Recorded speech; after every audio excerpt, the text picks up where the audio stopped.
Alhamdulillah Rabbil Alamin. Salatu wassalamu ala alihi. Hari ini terima kasih kehadiran Bapak Ibu dan kesediaannya untuk mengikuti aksi nyata saya modul 1.4. Itu adalah tugas utama saya di Guru Penggerak Angkatan 9. Tapi sebelum dimulai saya persilahkan teman saya atau rekan sejawat yaitu Ibu Mulyani untuk membuka acara ini.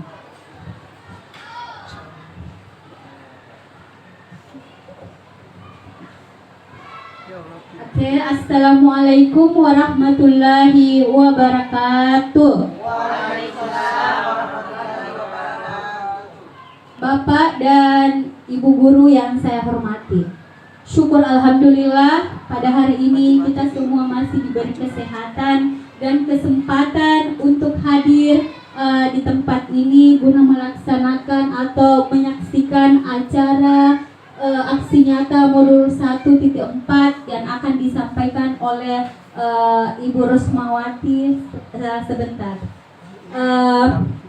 Dan marilah kita buka acara ini dengan bersama-sama membaca doa Al-Fatihah. Iyo, itu Miko jaga nanti.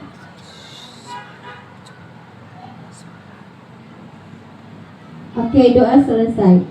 Yang selanjutnya yaitu langsung ke menyebarkan pemahaman budaya positif di sekolah oleh Rosmawati CGP Angkatan 9. Dengan ini disilahkan. Terima kasih Ibu Mulyani. Selamat pagi Ibu, meskipun pagi ya kita harus tetap sebagai guru itu kita harus semangat. Kalau saya bilang selamat pagi kita menjawab semangat pagi. Selamat pagi Bapak Ibu. Semangat pagi. Iya, terima kasih atas kesediaannya hari ini. Semoga kedepannya dilancarkan pertemuan ini dan kita membawa pelajaran atau hikmah yang kita ambil dari menyebarkan pemahaman dan penerapan pengalaman budaya positif.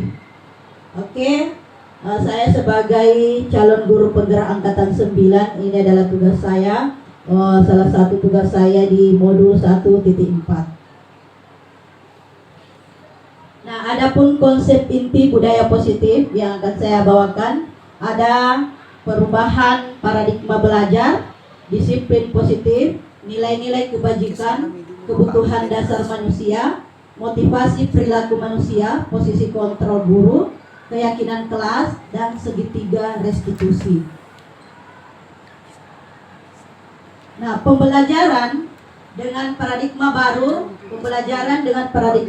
merupakan pembelajaran yang dirancang berdasarkan prinsip pembelajaran berdiferensiasi sehingga peserta didik belajar sesuai kebutuhannya. Berdasarkan tahap perkembangan sesuai teori psikologi modern untuk mewujudkan profil pelajar Pancasila. Jadi ini adalah profil pelajar Pancasila yang harus kita tahu di kurikulum Merdeka. Mungkin Bapak Ibu guru sudah menjalankan yang kelas 1, 4, 2, dan 5 karena sementara kita kurikulum Merdeka mengajar.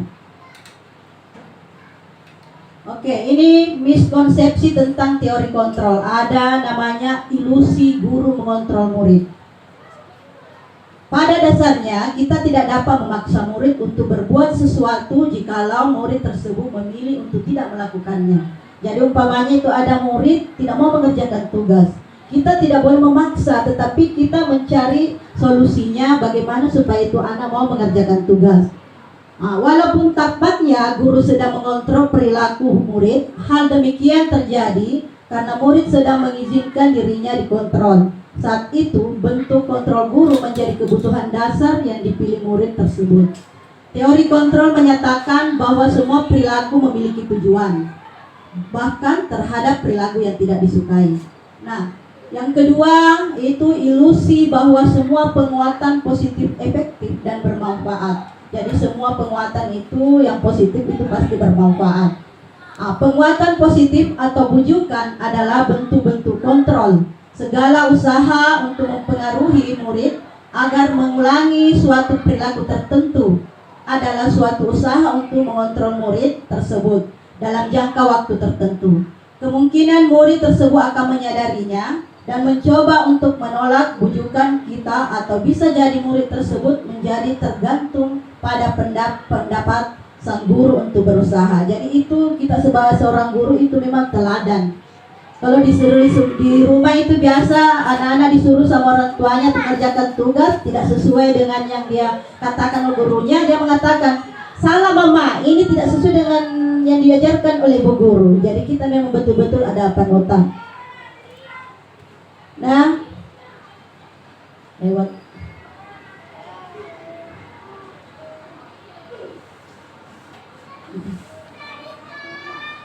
Nah, yang ketiga, ilusi bahwa kritik dan membuat orang merasa bersalah dapat menguatkan karakter. Menggunakan kritik dan rasa bersalah untuk mengontrol murid menuju pada identitas gagal.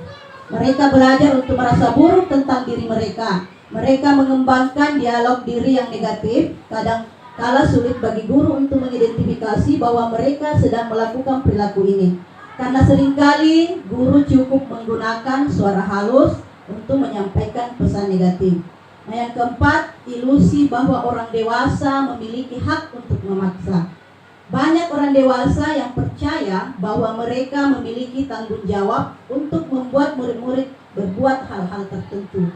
Adapun yang dilakukan dapat diterima selama ada sebuah kemajuan berdasarkan sebuah pengukuran kinerja. Pada saat itu pula orang dewasa akan menyadari bahwa perilaku memaksa tidak akan efektif untuk jangka waktu panjang dan sebuah hubungan permusuhan akan terbentuk. Nah, ini terkadang kita terus terang kita flashback ke belakang itu kadang kita memaksa ke murid untuk melakukan sesuatu yang kita mau. Nah, ini sebentar ada budaya positifnya.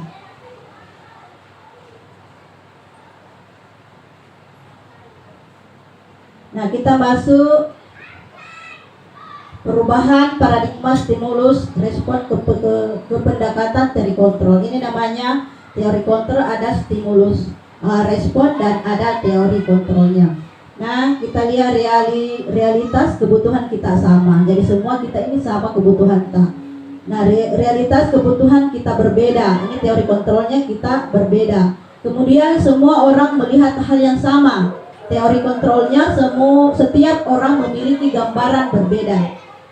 Nah, stimulus respon yang ke ini kita mencoba mengubah orang agar berpandangan sama dengan kita. Teori kontrolnya kita berusaha memahami pandangan orang lain tentang dunia. Kemudian perilaku buruk dilihat sebagai suatu kesalahan. Semua perilaku memiliki tujuan. Jadi di sini kalau teori kontrol itu semua perilaku memiliki tujuan. Orang lain bisa mengontrol saya. Kalau teori kontrol hanya ada yang bisa mengontrol, hanya Anda yang bisa mengontrol diri Anda. Saya bisa mengontrol orang lain, Anda tidak bisa mengontrol orang lain. Pemaksaan ada pada saat bujukan gagal. Kolaborasi dan konsensus menciptakan pilihan-pilihan baru. Kemudian model berpikir menang atau kalah. Di sini teori kontrolnya model berpikir menang.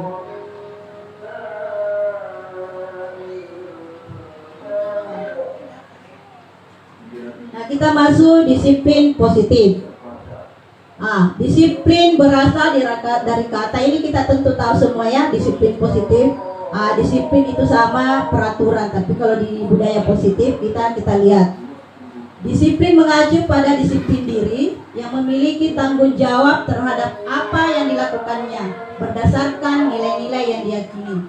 Nah, sedangkan disiplin positif merupakan salah satu cara penerapan disiplin yang bertujuan untuk menumbuhkan kesadaran serta memperdayakan peserta didik tanpa imbalan atau penghargaan atau reward, ya, ancaman atau hukuman. Di sini kan kadang kita siapa mau dapat bintang 2, kita kasih penghargaan. Nah, kita lihat sebentar di sini budaya positif apakah bisa seperti itu. Nah, sebagai pendidik, tujuan kita adalah menciptakan peserta didik yang memiliki disiplin diri sehingga mereka berperilaku mengacu kepada nilai-nilai kebajikan universal dan memiliki motivasi intrinsik dalam perubahan perilaku ke arah yang lebih baik. adalah nilai-nilai kebajikan. Nilai yang disepakati bersama, lepas dari suku bangsa, agama, bahasa maupun latar belakangnya. Ini yang pertama, ada profil pelajar profil Pancasila. Kita tahu beriman, yang pertama beriman bertakwa kepada Tuhan Yang Maha Esa dan berakhlak mulia, mandiri, bernalar kritis, berkebinekaan global, bergotong royong dan kreatif. Ini adalah di pelajar profil Pancasila, ini sudah disepakati. Kemudian ada IBO, Primary Years Program atau biasa disingkat PYP. Ini sudah disepakati bersama. Sikap murid ada toleransi, rasa hormat, integritas, mandiri, menghargai, antusias, empati, keinginan tahuan, kreativitas, kerjasama, percaya diri, dan komitmen. Ini adalah teori yang kedua. Nah, kemudian nilai-nilai kebajikan yang ketiga, ada namanya 9 pilar karakter. Ini pertama, cinta Tuhan dan segenap penciptaannya. Kemudian kemandirian dan tanggung jawab, kejujuran atau amanah, diplomatis, hormat dan santun, dermawan, suka menolong dan gotong royong, percaya diri, kreatif dan pekerja keras, kepemimpinan dan keadilan, baik dan rendah hati, toleransi dan kedamaian dan kesatuan. Ini adalah 9 pilar karakter. Kemudian yang keempat, petunjuk seumur hidup dan keterampilan hidup. Nah, di sini keterampilan hidup ada 5, dapat dipercaya, lurus hati, pendengar yang aktif, tidak merendahkan orang lain, memberikan yang terbaik dari diri. Nah, ini adalah nilai-nilai kebajikan yang keempat. Nah, yang kelima ada 7 essential virtues. Di sini ada empati, suara hati, kontrol diri, rasa hormat, kebaikan, toleransi, keadilan. Ini adalah nilai kebajikan kelima. Nah, keenam, ini yang paling banyak. Ibu bapak ibu guru bisa lihat di sini. Ini adalah proyek-proyek nilai kebajikan. Ada peduli, rajin, integritas, rasa hormat. Nah, kita lanjut. Kita masuk kebutuhan dasar manusia. Nah, tadi nilai-nilai kebajikan tentu kita butuh, namanya kebutuhan dasar manusia. Kebutuhan dasar manusia adalah segala sesuatu yang kita lakukan untuk mendapatkan apa yang kita inginkan. Seluruh tindakan yang kita lakukan memiliki tujuan tertentu. Jadi ada tujuan tak. Semua pasti di sini berbeda-beda kebutuhannya. Nah, dan semua usaha terbaik yang kita lakukan adalah dalam rangka agar kebutuhan dasar kita terpenuhi dengan baik. Nah, kira-kira kalau anak-anak di kelas tidak terpenuhi kebutuhannya, kira-kira bagaimana Bapak Ibu? Pasti ada yang memberontak ya, seperti dalam pembelajaran itu sudah bosan, pasti dia sembarang diambil supaya diperhatikan. Karena anak-anak itu kebutuhan dasarnya juga ada, sama dengan kita. Nah, ini adalah 5 kebutuhan dasar manusia. Ada bertahan hidup. Nah, kita semua manusia bertahan untuk hidup. Tidak ada manusia tidak bertahan hidup. Pasti kita bertahan hidup. Kemudian ada kasih sayang dan rasa diterima. Kita semua ingin disayang. Sesama manusia itu harus saling menghormati. Kemudian ada penguasaan. Penguasaan ini adalah mau dihargai, hasil karyanya bagaimana. Itu anak-anak juga seperti itu, diberikan penguasaan bahwa mereka mengerjakan tugas dengan baik. Kemudian kesenangan. Ini kesenangan, kita semua manusia punya kesenangan, senang berteman, senang jalan-jalan, senang ke mall ya. Ini kemudian kebebasan. Ada namanya kebebasan, kita bebas. Yang mana itu kebebasan? Kita bebas untuk berbuat sesuatu dalam hal masih sewajarnya. Ini adalah kebebasan, kita manusia punya kebebasan. Oke? Nah, kita lihat di sini Bu, ada satu kasus. Ini adalah Dinda, seorang anak kelas 3 SD. Sebegitu tiba di rumah, sepulang dari sekolah, menangis dan mengadu pada ibunya bahwa dia benci pada Ibu Rani, gurunya. Menurut Anda, kebutuhan apa yang berusaha dipenuhi oleh Dinda? Jika jawabannya seperti ini, bila Anda berada dalam posisi Ibu Rani dan mendengar informasi dari ibunya Dinda tentang perasaan Dinda hari itu, apa yang akan Anda lakukan pada Dinda besok ketika Dinda masuk sekolah agar kebutuhan Dinda terpenuhi? Bagaimana kira-kira itu kasusnya, Bu? Kita menghadapi Dinda yang mengadu kepada mamanya karena dia merasa tidak terpenuhi kebutuhan dasarnya.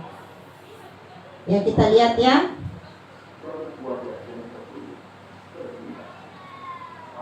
Nah, ini jawaban Dinda. Ibu guru bilang, aku tidak boleh bersenandung sewaktu mengerjakan tugas. Katanya kelas harus tenang, tidak ada suara. Kan enggak seru jadinya. Kebutuhannya Dinda di sini kesenangan. Dia ingin senang. Nah, tetapi kita sebagai guru tidak memahami kebutuhannya, langsung kita tegur ya di depan teman-temannya. Kemudian jawaban kedua Dinda, ibu guru tidak menyapaku hari ini padahal aku pakai jepit rambut baru. Nah, dia ya kasih sayang dan rasa diterima. Aku bosan, masa belajarnya cuma gitu-gitu aja, dengerin ibu guru aja. Berarti dia kebebasan, dia mau kebebasan. Berarti kita seorang guru harus punya trik yang lain. Kalau bosan anak murid, berarti kita biasa berikan apa di dalam kelas. Oke, yang kedua, yang keempat, aku sebel gambarku tidak rapi. Malah ibu guru menunjukin ke teman-teman aku di depan kelas. Nah, ini adalah penguasaan. Ada rasa sebelnya di situ bahwa dia ditunjukin gambarnya di depan teman-temannya. Padahal seharusnya ibu guru ini bagaimana? Dia tidak menunjukkan. Oke.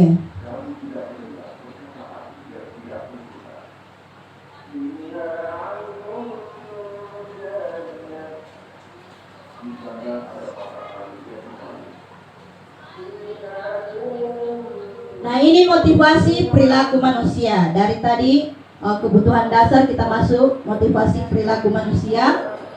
Untuk menghindari ketidaknyamanan, hukuman ini namanya motivasi ekstrinsik. Kemudian untuk mendapatkan imbalan, penghargaan dari orang lain, dan motivasi dari luar intrinsik itu untuk menjadi orang yang mereka inginkan dan menghargai diri sendiri dengan nilai-nilai yang mereka percaya. Ini perilaku manusia ya, ada 3. Kita lihat.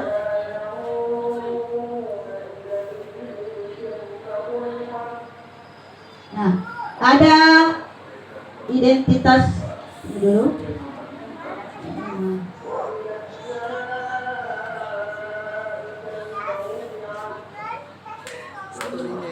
Ya, identitas gagal, ada namanya identitas gagal, identitas sukses.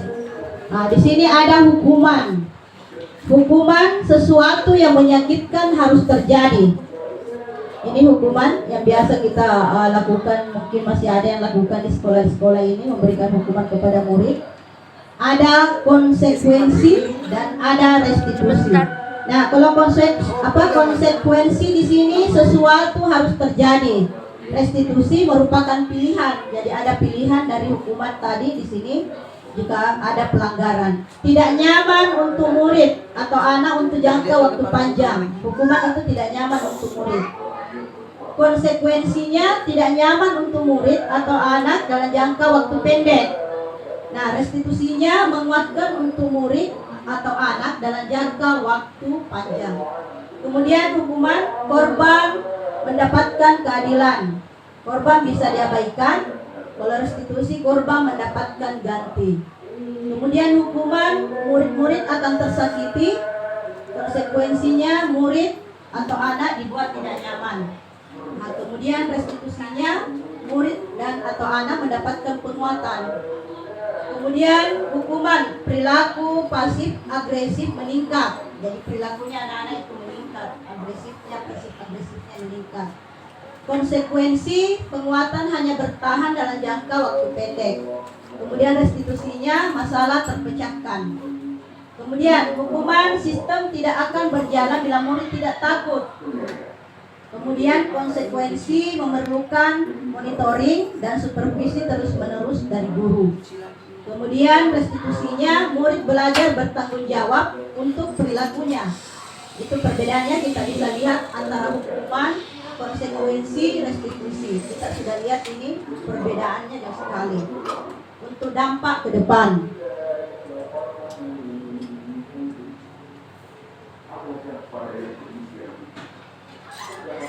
Nah, ini ada sisi negatifnya. Awas, kalau dilakukan lagi ya, nanti awas kamu. Itu tadi negatif dari kata hukumannya. Netral. Kalau konsekuensi tadi itu netral, lakukan apa yang saya katakan. Positifnya, apakah hal ini yang sesungguhnya ingin kamu lakukan? Jadi kita bertanya kepada anak-anak yang berbuat salah, apakah hal ini yang ingin sesungguhnya kamu lakukan? Jadi harus ya, berbeda sekali dengan hukuman. Kemudian mode paksaan, stimulus respon dan teori kontrolnya. Ini mendorong menyalahkan diri, negatifnya. Kemudian netralnya mendorong kepatuhan, positifnya mendorong disiplin positif. Konsep diri buruk, konsep diri baik, dan konsep diri kuat. Jadi memperkuat kalau positif.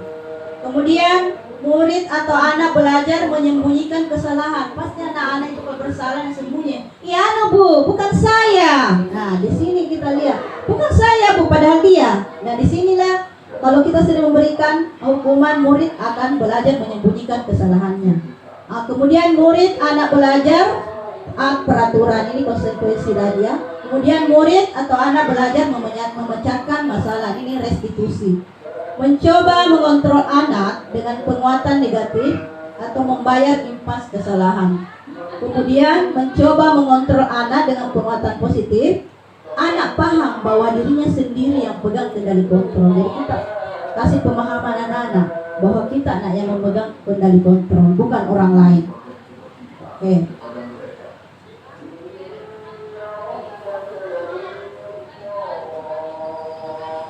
Kita lihat bersama-sama, kita jawab bersama-sama Bapak Ibu. Di sini ada hukuman atau konsekuensi. Jadi pertanyaan pertama, mencatat 100 kali di dalam buku kalimat ini. Saya tidak akan terlambat lagi karena terlambat ke sekolah. Hukuman atau konsekuensi Bapak Ibu? Hukuman atau konsekuensi? Mencatat 100 kali di dalam buku. Kalimatnya ini, saya tidak akan terlambat lagi karena terlambat ke sekolah. Berarti hukuman. Iya, karena terlambat dia dikasih hukuman mencatat.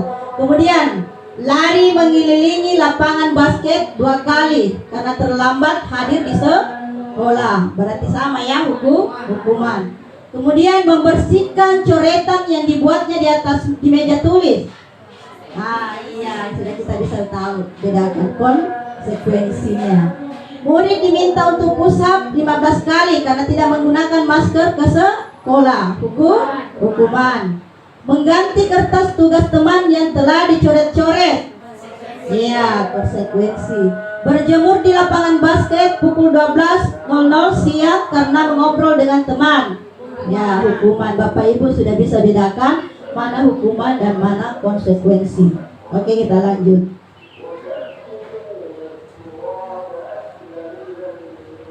Nah, ini adalah 5 posisi kontrol guru. Nah, untuk sebagai guru kita mempunyai 5 posisi kontrol. Ada namanya penghukum, ada pembuat merasa bersalah, ada sebagai teman, ada pemantau, dan ada manajer. Nah, inilah yang harus kita ketahui posisi kita sebagai guru. Kita selama ini Bapak Ibu guru kita berada di posisi mana ini? Apakah kita di posisi penghukum, pembuat merasa bersalah, teman, pemantau, manajer? Kita lihat ya penjelasannya dulu. Yang mana itu penghukum, yang mana itu pembuat merasa bersalah. Nah, kita lihat contoh penerapan 5 posisi kontrol guru. Di sini ada motivasi, ada motivasi eksternal dan motivasi intrinsik. Ada identitas gagal dan ada identitas sukses. Perilaku kontrol negatif, perilaku kontrol positif, dan kontrol diri. Ini.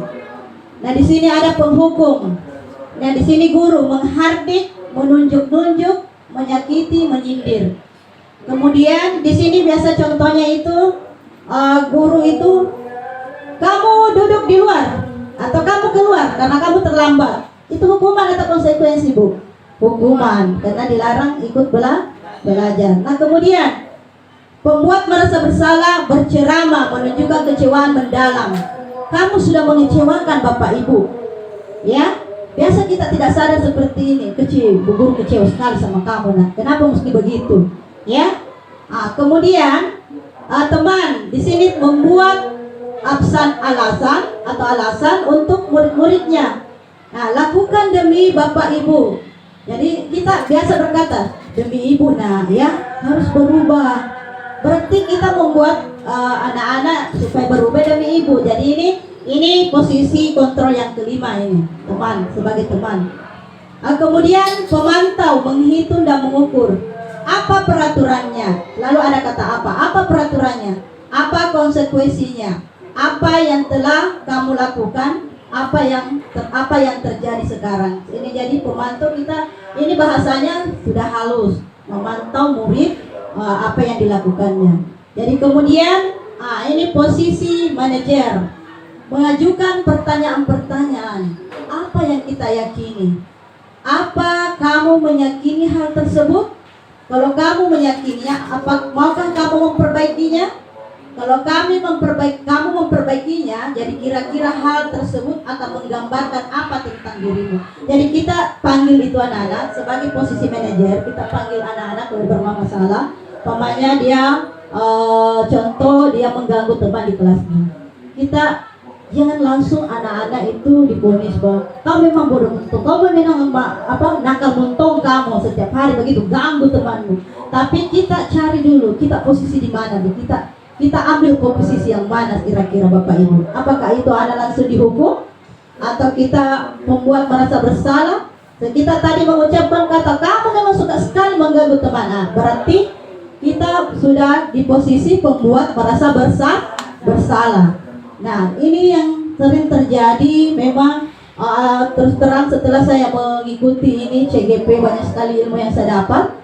Karena kebetulan selama saya mengajar, sering saya yang ambil ini sebagai penghukum, ya. Tapi perlahan-lahan saya setelah memahami ini 5 posisi kontrol guru. Oke, kita lanjut.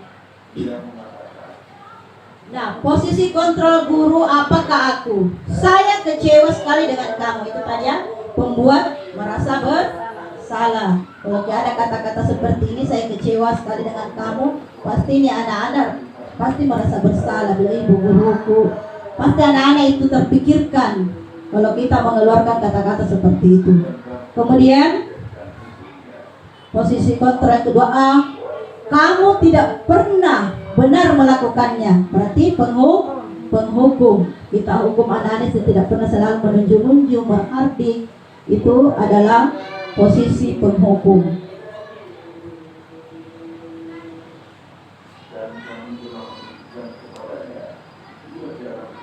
Kemudian apa rencanamu untuk menyelesaikan masalah ini? Jadi kita bertanya kepada anak-anak, apa kira-kira untuk menyelesaikan masalah ini kira-kira bagaimana supaya kita sendiri tidak mengganggu teman kita.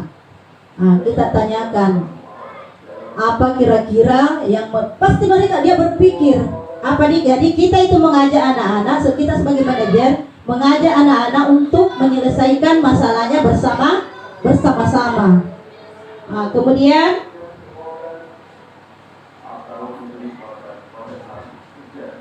posisi pemantau, kamu tidak pernah mendapat nilai jika tidak mengerjakan tugas. Jadi pasti sering kita bilang, oh tidak ada nilai, tak sebentar nanti tidak kerja tugasmu. Iya kan? Iya. Itu sering kita lakukan sama anak-anak, apalagi yang mempunyai latar belakang lambat dalam menulis, lambat dalam mengerjakan tugas matematika. Iya. Nah, kita masuk keyakinan kelas. Dan untuk memenuhi 5 kontrol guru, kita harus membuat namanya keyakinan kelas, Bapak Ibu guru. Apakah ini sudah dilakukan? Terutama yang guru kelas. dilakukan ya karena tidak bisa kita tadi ini mewujudkan posisi 5 posisi kontrol guru ini harus ada dulu kita buat keyakinan kelas. Nah, keyakinan kelas ini mengapa mengapa bukan peraturan kelas? Ini memang sering terjadi.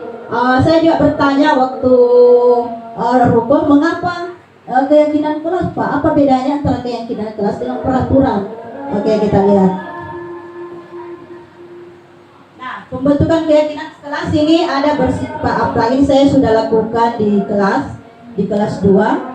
Kami ini saya kasih anak-anak itu catatan kecil, kemudian dia menempel di papan tulis. Karena di sini pembentukan kelasnya itu bersifat abstrak, berupa pernyataan universal, dibuat dalam pernyataan positif. Dalam pernyataan positif itu tidak ada kata larang ya. Dalam budaya sekolah tidak ada harus kata larang. Kemudian sedikit saja agar mudah diingat, jangan terlalu banyak. Itu keyakinan kelasnya, jangan terlalu banyak di kelas karena anak-anak biasa lupa. Kemudian sesuai dengan kondisi kelas dan sekolah sehingga mudah diterapkan. Semua warga sekolah atau warga kelas dilibatkan saat membuat keyakinan kelas. Jadi jangan kita Bapak Ibu yang buat, kita libatkan anak, kita berikan bayangan apa kira kesepakatan, kita sepakat dulu ya. Setelah sepakat kita buat keyakinan kelas. Kira-kira kalau mengganggu teman itu masuk apa? Kesepakatan apa? Menghargai orang lain. Jadi kapan dia mengganggu temannya, kita ingatkan. Kalian melanggar yang mana? Kalian buat keyakinan kelas sendiri. Yang mana yang tidak dipatuhi. Kemudian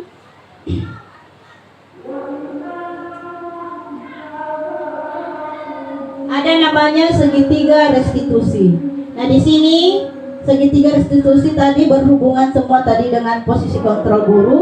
Di sini posisi kontrol guru untuk validasi menstabilkan identitas itu ada 3 ya. Segitiga restitusi ada 3. Yang pertama ini menstabilkan identitas. Jadi kita memanggil anak-anak, kita menanyakan kenapa dia melakukan hal seperti itu. Semua itu orang tidak ada merasa benar, pasti pernah melakukan kesalahan. Jadi anak itu dari pertama kita hadapi langsung terbuka karena kata-kata yang kita berikan itu tidak ada unsur anak ini tertekan. Biasakan anak-anak tertekan kalau sini di kantor, dia panggil di kantor. Iya, apa bisa dipanggil kita lagi ke kantor, apalagi masalah ya. Biasa tuh anak-anak takut. Nah, kita menstabilkan dulu identitas. Setiap orang pasti pernah melakukan kesalahan. Kamu bukan satu-satunya yang pernah melakukan ini. Kita kasih seperti itu anak-anak. Kemudian yang kedua, validasi tindakan yang salah. Kita validasi tindakannya yang salah. Kamu tentu punya alasan mengapa melakukan itu. Kenapa kamu suka ganggu temanmu? Nah, yang kita tanya dulu alasannya kenapa. Kemudian, adakah cara yang lebih efektif untuk mendapatkan apa yang kamu butuhkan? Jadi kita tanya anak-anak, apa kira-kira kebutuhan kenapa sering ganggu teman? Ya. Kemudian yang ketiga, menanyakan keyakinan. Nah, inilah tadi membuat keyakinan kelas supaya anak-anak itu kalau berbuat sesuatu kita ingatkan keyakinan kelasnya. Keyakinan kelas apa yang telah kita sepakati. Nah, kira-kira itu kalau mengganggu teman, kira-kira kesepakatan kelas apa keyakinan kelas kemarin apa? Yang mana kita langgar ya? Karena dia pasti ingat, oh iya saya yang buat sendiri. Kemudian kamu ingin menjadi orang yang seperti apa? Kalau kira-kira nak kamu mengganggu teman, mungkin kira-kira menjadi orang seperti apa? Ya. Jadi anak itu pada saat kita menghadapi seperti ini, insya Allah anak-anak itu pasti tidak mengulangi lagi kesalahan. Kita memberikan sentuhan-sentuhan hati nurani.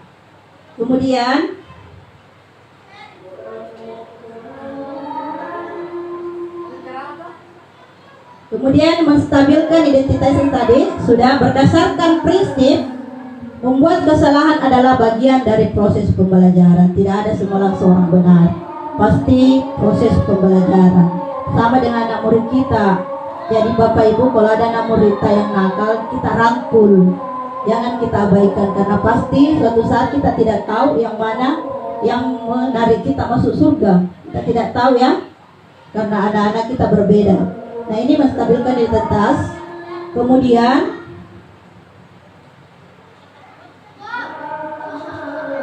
validasi tindakan yang salah. Tadi berdasarkan prinsip setiap perilaku berupaya memenuhi suatu kebutuhan tertentu.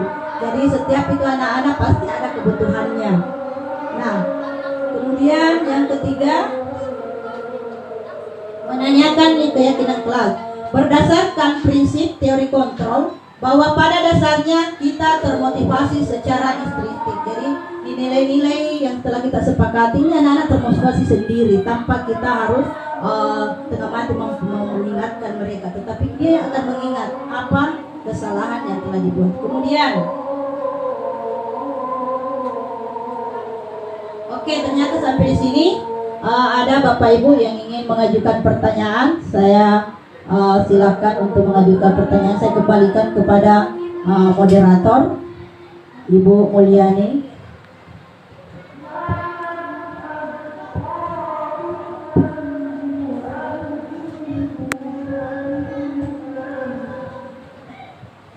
Oke, mungkin ada pertanyaan dari Bapak dan Ibu guru. 2 orang ya. 2 orang untuk penanya. Ya, silakan. Ya. Oh, Bu Eni. Silakan. Ya, terima kasih.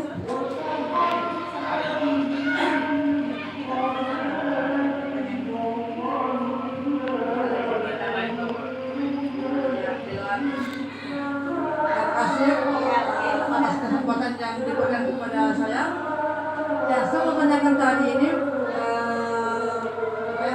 ada anak yang sering mengganggu temannya. Dia kan satu bangku ya, satu meja, sering mengganggu. Saya selaku guru kelas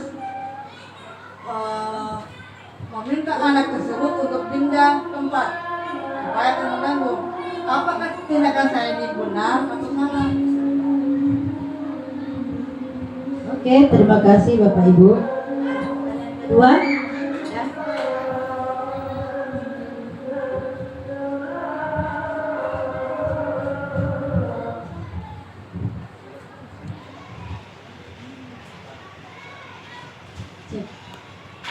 Oke, bismillah. Sebelumnya terima kasih kepada Ibu yang telah memberikan kesempatan. Baiklah, pertanyaan saya itu terkait keyakinan dalam kelas. Seperti yang dipaparkan sebelumnya, ada perbedaan antara keyakinan kelas dan peraturan yang diterapkan dalam kelas. Nah, pertanyaan saya itu, kan setiap kelas memang sudah menyediakan peraturan-peraturan yang sudah disepakati antara guru dan siswa. Kemudian, apakah memang perlu diadakan keyakinan kelas itu dalam kelas, atau bagaimana perbedaan antara keduanya dalam penerapan kelas? Sekian, terima kasih.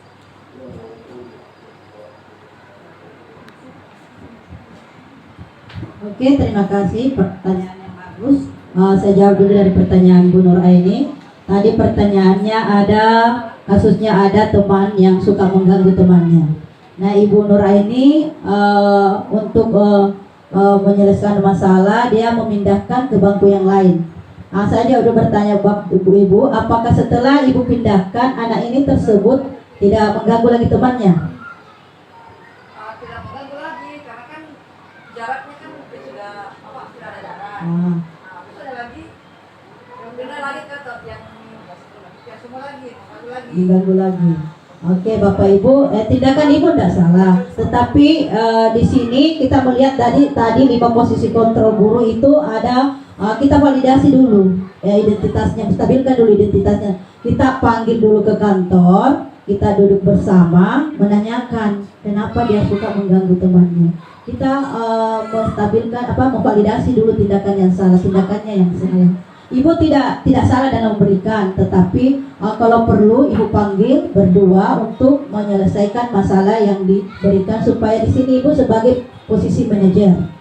Ya. Kemudian pertanyaan kedua tadi dari Bu Guru bahwa peraturan kelas itu sudah ada ya Bu di setiap kelas. Nah sekarang itu pemerintah memang melalui PMM semua Bapak Ibu Guru kita diharuskan memang belajar budaya positif sekolah. Karena zaman dulu dengan kita sekarang berbeda sekali. Di mana kita di sini harus mengadakan pembentukan keyakinan kelas supaya keyakinan kelas ini anak-anak selalu mengingat karena dia buat mereka buat sendiri. Oh saya membuat kemarin keyakinan kelas saya kesepakatannya begini, berarti saya tidak boleh melakukan hal seperti ini. Jadi ada motivasi anak-anak itu untuk tidak melakukan hal-hal yang melanggar tadi keyakinan yang sudah disepakati karena anak-anak itu termotivasi sendiri. Jadi jangan kita Bapak Ibu Guru yang bikin, tapi libatkan anak-anak. Libatkan anak-anak untuk membuat keyakinan kelas. Karena sekarang itu bukan lagi peraturan, makanya tadi mengapa mesti keyakinan kelas? Ya, kenapa mesti keyakinan kelas? Kenapa bukan peraturan? Apa bedanya? Beda peraturan itu sering kita menggunakan kata larang. Dilarang, padahal dalam budaya positif kita jangan menggunakan kata larang. Tetapi kita selalu memberikan budaya-budaya positif kepada anak-anak. Mungkin sekian, masih ada yang ingin dipertanyakan Bapak Ibu? Oke, kalau sudah tidak ada lagi pertanyaan hari ini, saya kembalikan kepada rektor untuk menutup acara kita hari ini. Ya, itulah tadi pemaparan dari Ibu Rosmawati CGP Angkatan 9. Semoga apa yang disampaikan ilmunya bermanfaat untuk kita semua. Amin. Oke, acara terakhir adalah penutup. Marilah kita tutup acara ini dengan membaca hamdalah. Alhamdulillah. Terima kasih Bapak Ibu atas waktunya hari ini. Mohon maaf bila ada yang salah-salah kata. Hari ini sebelum kita bubar, kita adakan dulu foto ya, foto bersama untuk acara kita ini. Terima kasih. Assalamualaikum warahmatullahi wabarakatuh. Waalaikumsalam warahmatullahi wabarakatuh. Bismillahirrahmanirrahim. Assalamualaikum warahmatullahi wabarakatuh. Perkenalkan, nama saya Siti Hatijah, SPD MSI, Kepala Sekolah dari Ibu Rosmawati CGP Angkatan 9. Saya sangat berharap ke depan semoga dengan adanya pemaparan budaya positif yang dibawakan oleh Ibu Rosmawati tadi, guru-guru bisa mengimplementasikan budaya positif di sekolah kami di UPT SPF SD Negeri Parantambun 1. Semoga Ibu Rosmawati diberikan kesehatan dan kelancaran di dalam melaksanakan pendidikan CGP Angkatan 9. Tetap semangat, bergerak, dan salam guru hebatku, Ibu Rosmawati. Assalamualaikum warahmatullahi wabarakatuh. Perkenalkan, nama saya Mulyani SPD, rekan sejawat dari Ibu Rosmawati, calon guru penggerak Angkatan 9. Setelah mengikuti diseminasi budaya positif yang dibawakan oleh CGP, saya sudah memahami 5 posisi kontrol guru dan saya akan menerapkan secara perlahan-lahan di lingkungan sekolah. Terima kasih, salam guru hebat.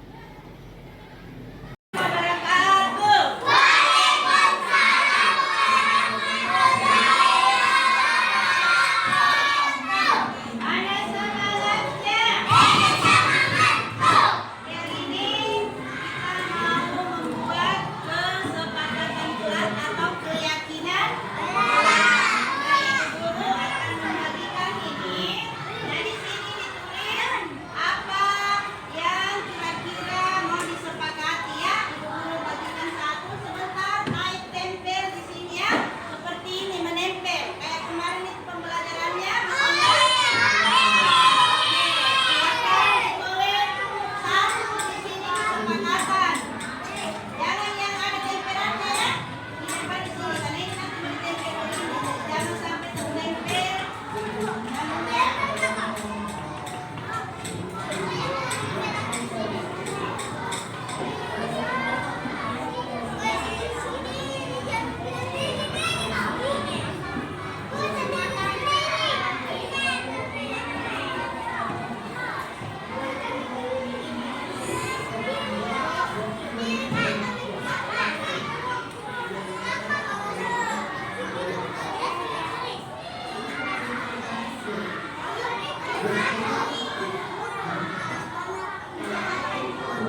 Assalamualaikum warahmatullahi wabarakatuh. Perkenalkan, nama saya Naura. Saya merasa senang membuat keyakinan kelas bersama guru dan teman-temanku. Saya sangat bersemangat karena dengan adanya keyakinan kelas, kami bisa bersikap positif. Terima kasih Bu Guru hebat. Assalamualaikum warahmatullahi wabarakatuh.